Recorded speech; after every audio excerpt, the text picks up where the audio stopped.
Gente, vamos dar continuidade aqui. A gente estava fazendo, né, a classe de controle de obstáculos na aula passada. E na aula passada nós fizemos os métodos de inserir, alterar e excluir um obstáculo, né? E deixamos todos esses métodos dentro dessa região aqui chamada CRUD. Agora eu criei uma outra região aqui para criar as consultas. Nós vamos criar dois tipos de consulta como exemplos, tá? E a partir daí, todas as consultas vão ser basicamente da mesma forma. O que é que vai mudar? Vai ser sempre o select, né? Então a gente vai fazer uma consulta que retorna apenas um objeto e nós vamos fazer uma consulta que retorna uma lista de objetos, que vai dar uma pequena diferença entre um e outro, tá? Então, de cara, a gente vai voltar o quê? Um obstáculo, tá? E depois a gente vai voltar todos os obstáculos, tá? Vamos fazer então o método que retorna um obstáculo. Ó, public, eu vou devolver um obstáculo. Vou chamar ele de buscar por código, tá? E aí eu vou colocar como parâmetro o código, que é a chave primária desse obstáculo, ok? Bom, então de cara eu tenho lá que fazer o SQL da busca.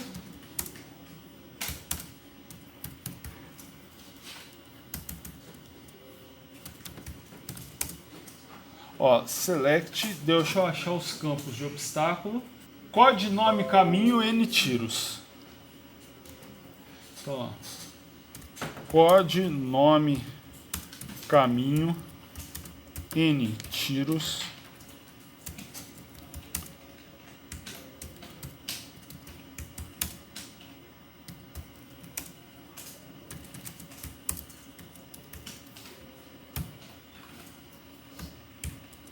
Então, ó, select código, nome, caminho, N tiros, from obstáculo, where code igual a code.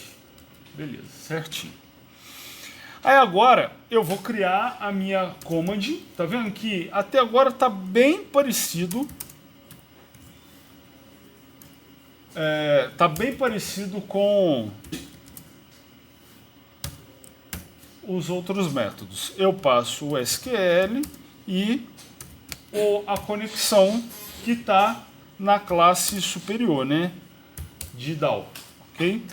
Conectado, tudo certinho, eu vou criar o que agora? O parâmetro para eu inserir nesse command, o parâmetro que vem dentro do código, tá?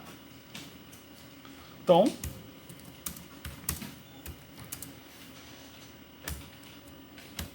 aí esse parâmetro vai ser, eu vou colocar aqui, né, o texto que corresponde à parte do SQL que ele vai substituir, vírgula, o valor que vai ser colocado ali.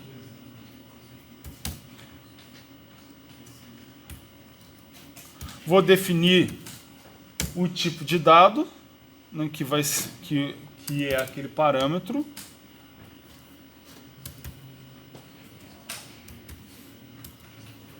E agora vou adicionar o parâmetro no comando. Então, command.parameters.add. Opa. Beleza, adicionado, tá? Agora, simplesmente, eu vou ter que mandar executar.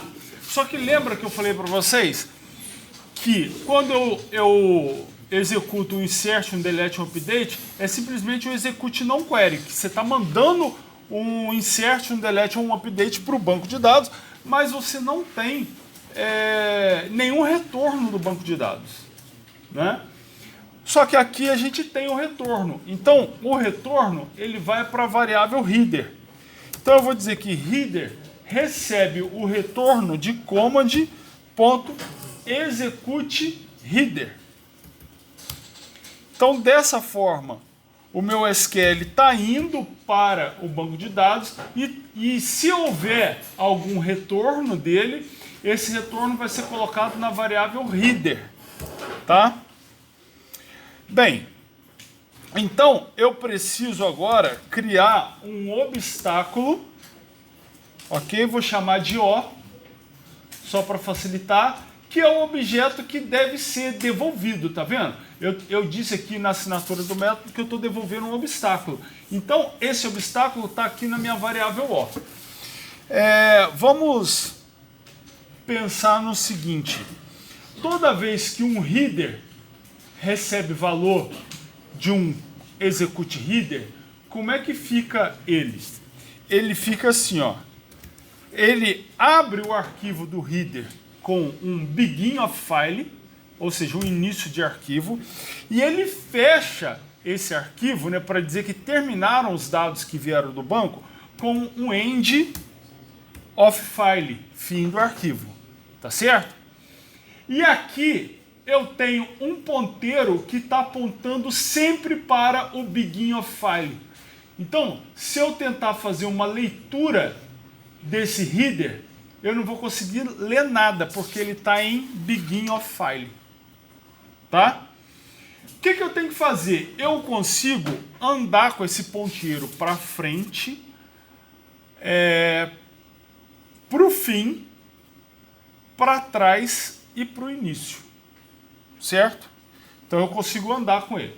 Quando o meu select não retorna nada, o meu header, ele está assim, do begin of file, se eu andar para frente ele pula para o end of file, e se eu andar para trás ele já pula para o begin of file de novo, tá certo? O nosso caso, a gente acredita que ele vai estar assim, ó, dados. Então, eu tenho o begin of file, se eu pular para frente eu enxergo os dados que retornaram do meu select. Se eu pular para frente de novo, eu vou para o end of file. Beleza? E eu posso estar com ele assim também, ó.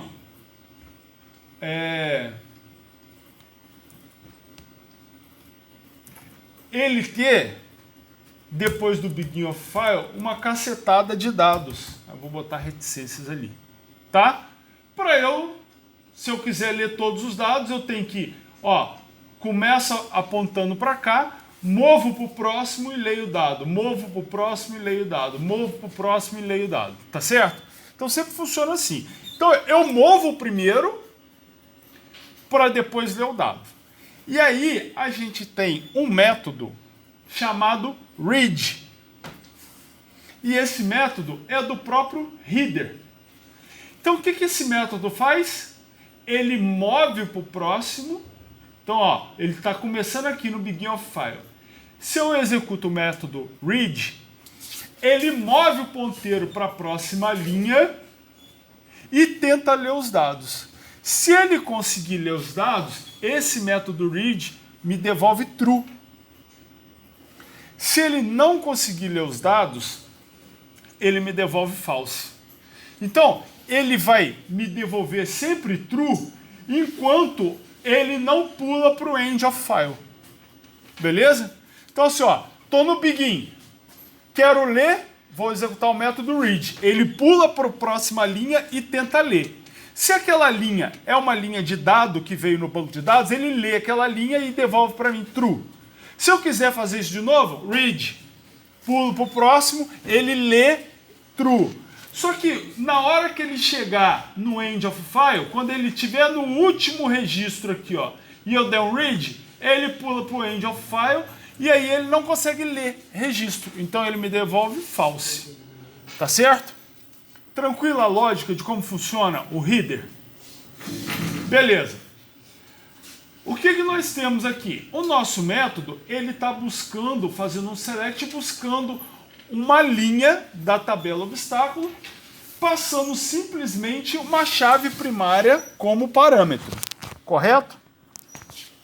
Muito obrigado pela participação da aula. Então, aí, o que acontece? Se ele está buscando por uma chave primária e a chave primária ela não se repete, Duas coisas podem acontecer.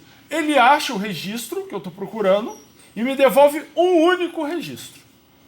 Então a gente sabe que nesse caso, o nosso header, ele não vai ter várias linhas de registro. Ele vai ter uma, no máximo, que eu estou procurando pela chave primária. Aquela chave primária não existe.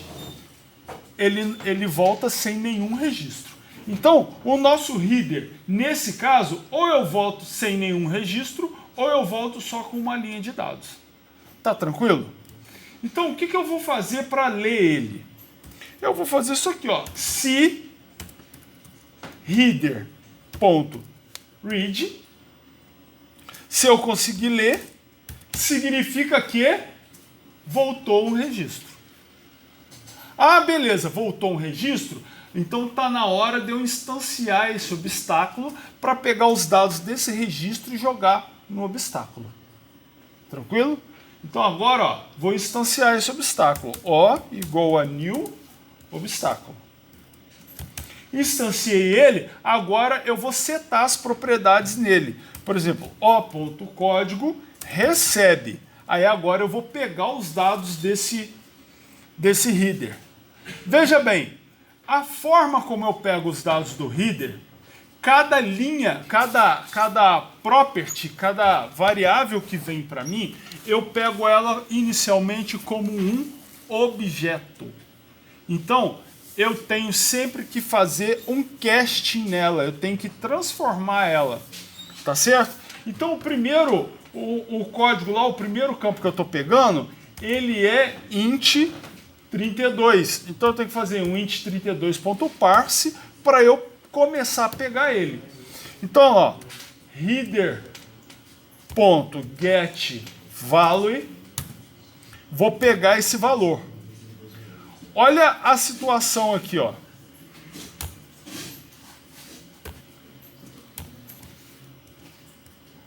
Olha a situação aqui. Eu tenho duas formas de pegar esse valor. Tá certo? Ó, eu tô fazendo um parse do header.getValue. Então, ó, o meu getValue na posição 0, ó, select, eu tô pegando os campos, tá certo? Isso aqui vem para mim como se fosse um vetor. Então, a posição 0, posição 1, posição 2, posição 3. Tá vendo? Então, como eu estou fazendo um getValue da posição 0, eu estou pegando esse código. Tranquilo? Professor, eu só sei essa parte de int 32. Int, tá vendo que está com letra maiúscula? Sim. Isso aqui é uma classe. É uma classe chamada int 32 que ela sabe trabalhar com valores inteiros de 32 bits, né? Tem a int 36 também, a int 16. E aí eu estou chamando o método parse dela, que ela pega uma string e transforma para número. Beleza? E aí eu pego um objeto, quando eu pego esse getValue, eu estou pegando na forma de objeto e estou pegando esse objeto e passando ele para string. Tá certo? Isso. E aí o parse vai transformar a string em número. Bom, eu não gosto de fazer dessa forma. Eu mostrei só para vocês saberem que existe. Eu não gosto de fazer dessa forma. Porque o que acontece? Se algum dia algum miserável for dar manutenção nisso aqui e a pessoa trocar a ordem dos campos, me arrebenta aqui embaixo. Certo? Tipo, imagina que eu faço um select com várias tabelas. Porque inicialmente você pode pensar assim, pô, se eu for aumentar um campo aqui, eu vou lá no n tiros, vou meter uma vírgula e vou colocar o nome do próximo campo. Certo? Só que aí, quando você começa a pensar assim, e quando eu estou fazendo select envolvendo várias tabelas? O que a gente geralmente faz para organizar o nosso select? Você sempre tem que programar pensando na organização, porque um dia você vai ter que dar manutenção naquilo lá. E aí isso piora muito a sua vida. Então o que você faz? Na hora de você fazer o select, você coloca todos os campos de uma tabela primeiro, depois vírgula, todos os campos da outra tabela, vírgula, todos os campos da outra tabela. Aí, se você quer acrescentar um campo da primeira tabela, tá lá no início do seu select. Aí alterou a numeração daquele campo para frente de todo mundo. Então, eu não coloco aqui, por exemplo, o 0. Eu uso um outro método do próprio header, que é esse cara aqui, ó, header.get ordinal. E aí, esse header.get ordinal, o que eu faço para ele? Eu passo para ele o nome do campo. O que ele faz? Ele pega, vai lá no meu select e vê, o COD, qual é a posição do COD? É a posição 0. Então ele me devolve aqui, olha, o número 0, porque o COD está na posição 0. Tá certo? E assim eu pego pelo nome do campo e descubro qual a posição que aquele campo está e ele me devolve a posição para eu passar para o getValue. Aí, tanto faz em que posição que eu coloco cada campo, tanto no select quanto quanto se depois eu der alguma manutenção, enfiar um campo ali no meio. Vai ter gente que vai meter um select asterisco, aí o select asterisco você tem que adivinhar a posição, né? Então, o asterisco, ele vem, os campos vêm mais ou menos na ordem que a tabela foi criada. Então, tipo, se você der um create table numa ordem X, o seu select asterisco, os campos vêm naquela ordem X. Então, você nunca sabe qual é a ordem, né? Entendeu? Então aí você tem que ir adivinhando. Então eu gosto de fazer dessa forma. Isso aí também você fica lendo menos lá em cima, né? Porque tu imagina, tem 500 campos, sei lá, 100 campos. Aí você tem que ficar indo e voltando. Voltando para ver a posição do campo. E com o risco de errar, né? Porque vai programar lá para depois da meia-noite, né? E aí, pouca luz, tal, você já com sono, vai fazer merda. Bom, então, daqui para lá eu não vou nem comentar mais, tá? Eu já vou programar direto. Então, ó, o próximo é nome.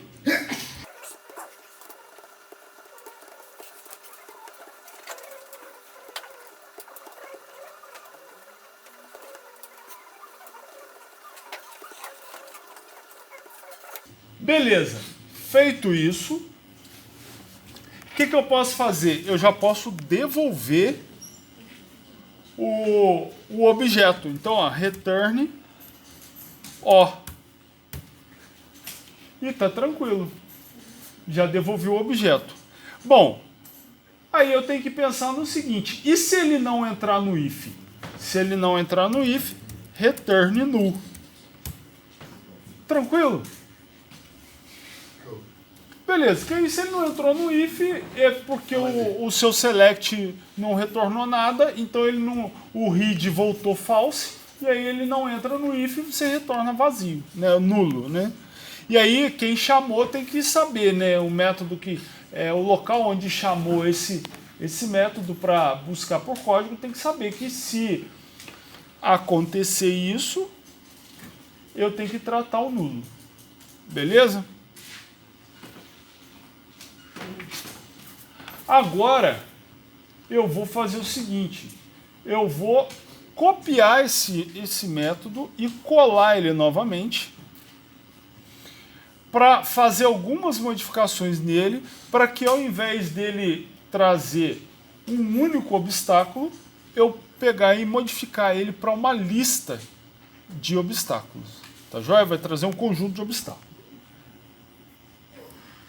Então lá, copiei o método, estou colando ele aqui, e aí ele não vai mais chamar buscar por código, eu vou simplesmente chamar ele de listar, tá? Vou tirar o parâmetro dele. E agora ele não volta um obstáculo, ele volta uma list de obstáculo. Tá vendo? Quando eu coloco aqui, ó, list e entre menor e maior obstáculo, eu estou criando uma lista de objeto tipada. O que é uma lista? É uma coleção, tá certo? É uma coleção, só que quando eu coloco essa lista entre esse sinal de menor e maior, eu estou dizendo que você pensa numa lista como um vetor. Só que um vetor, você armazena uma única variável, né? Por exemplo, um vetor de inteiros. Cada posição do vetor tem um valor inteiro ali. Um vetor de string, cada posição tem uma string ali. Quando eu crio uma lista, ela é como se fosse um vetor, ela é um vetor. tá? Só que quando eu tipo ela, eu estou dizendo que em cada posição daquela lista tem um objeto obstáculo. E para que serve eu tipar essa lista?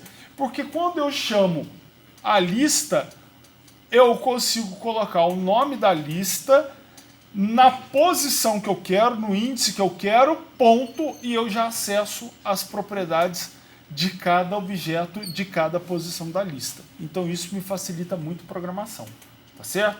Então aí eu crio a lista já tipada, beleza? E aí agora eu vou mudar o meu select, né? Eu não vou colocar mais o where. Por quê? Porque eu vou trazer todo mundo. Então, tipo, pode vir nenhum da mesma forma, pode vir um registro só, se na tabela só tiver um, ou pode vir uma cacetada, depende de quantos registros tiverem na tabela. Então agora eu não sei o quantos vão vir. Então, o que eu vou fazer? Eu vou só colocar aqui, ó, order by nome. Pronto. Tá? Bom, parâmetro não tem nesse caso.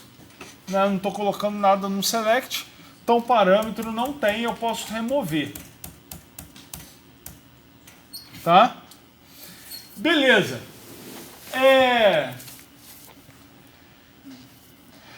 Ok, agora eu preciso de dois caras. Eu continuo precisando desse obstáculo, tá certo?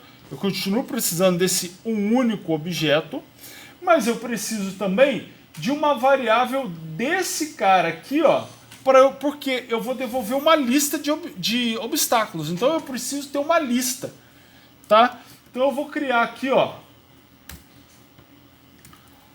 vou criar essa lista, vou chamar ela de obstáculos. Uma outra coisa que eu quero deixar padronizado com vocês é que toda vez que a variável for uma lista, nós vamos colocar o nome do objeto no plural. Igual ali, ó, obstáculos. Para eu visualmente já saber que ali é uma lista. Tá certo? Eu nunca confundi. Então, igual a new list de obstáculo. Ok, beleza? Então agora, ó, eu tenho um objeto O, que seria um único obstáculo, e eu tenho uma lista de obstáculos. Beleza? Tranquilo? Bem, essa estrutura aqui, ela passaria aqui só uma vez, certo? Então, ela para mim não serve. Eu vou substituir o if por while. Agora, enquanto o meu read me devolve true, eu vou caminhando dentro do meu header, ok? Então eu vou do início ao fim, passando por todos os objetos que retornaram dele. Então agora eu continuo a mesma coisa, ó. Crio um obstáculo, seto todos os valores que vieram do banco nesse obstáculo, e aqui eu não retorno mais. O que eu faço? Eu pego esse objeto, O, da vez, e adiciono ele na lista. Então o que eu vou fazer? Ó, a minha lista de obstáculos, eu vou fazer um ponto, add o O. Beleza? Então eu estou adicionando. Cada vez que eu faço while, eu crio um obstáculo e adiciono ele na minha lista de obstáculos. Bom, quando eu sair do while, o que eu faço? Eu retorno a minha lista de obstáculos. Aí se não entrar no while, beleza. Eu já não instanciei ela aqui? Ela está vazia. Então, se eu não entrar no while, né, se não tiver nada na minha tabela, eu retorno uma lista vazia, sem problema nenhum. Tranquilo? Beleza? Agora, nós vamos fazer o seguinte. Isso aí, esse outro método, eu vou fazer de lambuja para vocês, só para a gente poder colocar no jogo, né? Esses obstáculos, eles vão aparecer no jogo, certo? Tranquilo? A gente vai ter que sortear esses obstáculos no jogo, certo? Então, eu vou passar um select aqui, vou criar um outro método para sortear esses obstáculos para vocês. Tá? Então, eu vou copiar esse listar aqui, que está devolvendo todos, e vou colar ele aqui embaixo e vou mudar o nome dele para sortear. Tranquilo? Bom, vamos imaginar o seguinte, que eu queira sortear obstáculos. Imagina que eu queira sortear 10 obstáculos. Tá? Toda vez eu sorteio no meu jogo de 10 em 10 obstáculos. Tá? Então, eu tenho que colocar alguma coisa no meu SQL para informar para ele que eu quero só 10 registros. Beleza? Então, vamos lá no SQL aqui. Eu não sei se a gente já cadastrou alguma coisa em obstáculo. Deixa eu só colocar aqui, ó, select.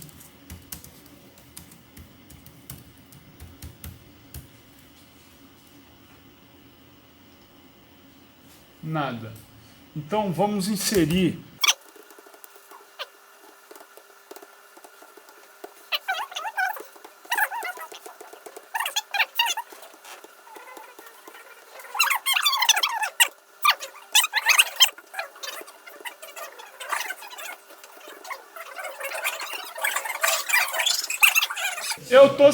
Eu vou inserir os 10. Eu vou botar caminhão. O caminhão acabei não colocando, mas isso aqui para teste dá. Ó, então eu vou pegar aqui, ó, o meu select, ó, que tá assim. Ó, meu select. Se eu mandar selecionar,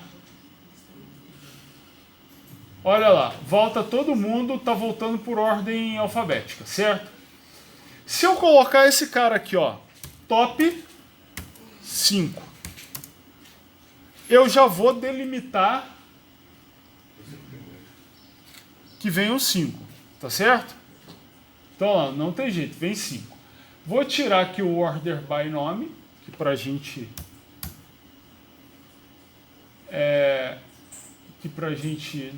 né, tanto faz. Então agora ele vem a ordem que tá.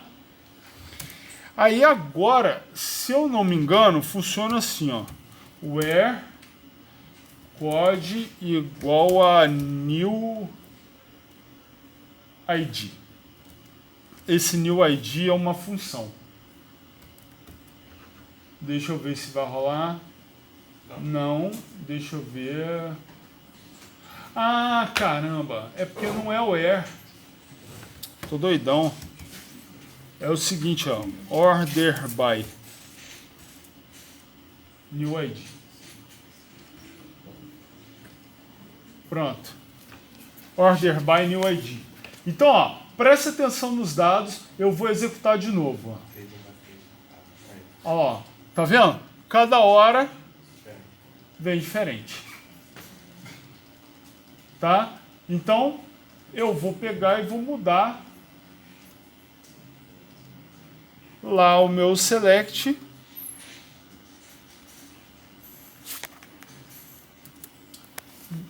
Determinei uma quantidade que vai ser sorteada. Essa quantidade eu poderia colocar aqui como parâmetro, tá? Vamos dizer que eu queira fazer fases do jogo, que vai ter hora que vai ter mais obstáculo, vai ter hora que vai ter menos, tal. Então eu poderia colocar como parâmetro ali. Aí eu teria que adicionar um parameter, né? E ao chamar o método sortear, eu digo quantos itens eu quero sortear, né? Mas enfim, isso aí já é uma funcionalidade do jogo a menos para vocês quebrarem a cabeça aí para fazer. Tranquilo? Gente, dificuldades aí para poder fazer esses tipos de consulta? Essa consulta do buscar por código e listar, já encare ela como padrão dentro do seu projeto para todas as tabelas, tá? Todas as classes de controle. Por quê? Porque sempre você vai ter que buscar os dados da tabela pelo código. Para alterar, para fazer alguma validação, para relacionar, para um monte de coisa. E o listar, ele fica mais ou menos como um exemplo para outros métodos que vão trazer vários registros, tá? E às vezes você tem mesmo que listar todas as opções, então fica aí. Tranquilo?